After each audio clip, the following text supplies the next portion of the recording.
కొలత మరియు బిల్లింగుల్లో lift charge యొక్క ప్రాముఖ్యత. Importance of lift charge in measurement and billing. Ramesh 2 సైట్లలో పనిచేస్తున్నాడు. ఈ నెల చేసిన పనుల కొలతలు కూడా తీసుకున్నాడు. ఈ 2 పనుల మధ్య ఒక విషయం వేరుగా ఉంది.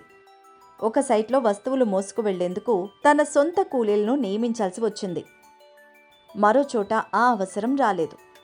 వస్తువులను మోయడానికి కార్మికులను నియమించినట్లయితే ఆ పని కోసం లిఫ్ట్ ఛార్జ్ మీరు వేరేగా వసూలు చేసుకోవచ్చు.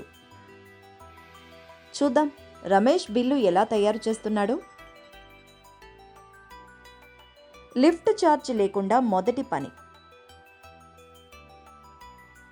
రమేష్ ఈ నెలలో ఒకచోట 1000 చదరపు అడుగుల పని పూర్తి చేశాడు. వర్క్ ఆర్డర్ ప్రకారం 1 చదరపు మీటర్ పనికి రేటు 20 రూపాయలు. కాబట్టి 1000 చదరపు మీటర్లకు అది 1000 ఇంటూ 20 అంటే 20,000 రూపాయలు అవుతుంది. దానిపై 18% జీఎస్టీ అంటే 20,000 రూపాయలకు 18% అంటే 3,600 రూపాయలు జీఎస్టీ. మొత్తం బిల్లు 23,600. లిఫ్ట్ ఛార్జ్తో రెండో పని. మరో చోట కూడా రమేష్ 1000 చదరపు మీటర్ల పని చేశాడు. అయితే సరుకులు మోసుకు వెళ్లేందుకు కార్మికులను నియమించుకున్నాడు. అతను ఈ పని కోసం లిఫ్ట్ ఛార్జ్ వసూలు చేయవచ్చు.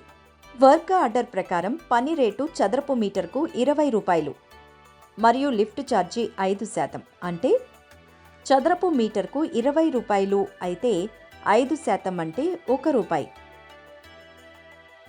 అంటే 1 చదరపు మీటర్ పని రేటు 21 రూపాయలు.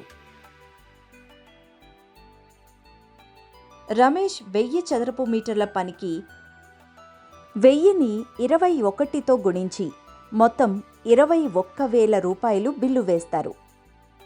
దానిపై 18% జీఎస్టీ కలుపుతారు. అంటే 21,000కి 18% అంటే 3,780 రూపాయలు జీఎస్టీ. అయితే బిల్లు 21,000 మరియు 3,780 కలిపితే మొత్తం 24,780 రూపాయలు అవుతుంది. రమేష్ లాగా మీరు కూడా మీ పనిని కొలిచి మీరే బిల్లు సిద్ధం చేసుకోండి.